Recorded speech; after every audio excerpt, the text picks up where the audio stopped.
ಬದುಕು ನಂದಲ್ಲ. ನಾ next time ನೀನ್ ಮೀಟ್ ಮಾಡೋದ್ರೊಳಗ ನೀನ್ ದೊಡ್ಡ ಮನುಷ್ಯನಾಗಿ ಒಳ್ಳೆ ಹೆಸರು ಸಂಪಾದಿಸಿರ್ಬೇಕು. ಆ ಹುಡುಗ ರಹೀಂ ಹೇಗೆ? ಸಣ್ಣ ಸಣ್ಣ ಪ್ರಾಬ್ಲಮ್ ಇಂದಾನೆ ದೊಡ್ಡ ದೊಡ್ಡ ತಪ್ಪುಗಳಾಗ್ತಿರೋದು. ಏನು ತಪ್ಪು ಮಾಡ್ತಿದ್ದೀರಾ?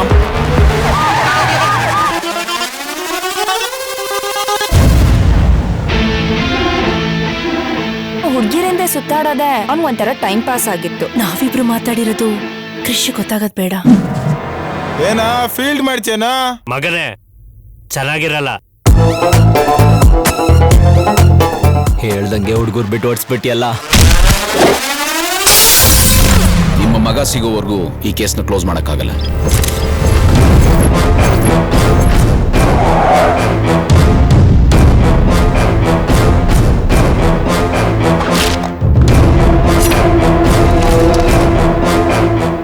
ಇಲ್ಲಿ ಯಾರು 100% ಪರ್ಫೆಕ್ಟ್ ಇಲ್ಲ. ನನ್ನ ಅಸ್ತಿತ್ವ ಉಳಿಸ್ಕೋಬೇಕು ಅಂದ್ರೆ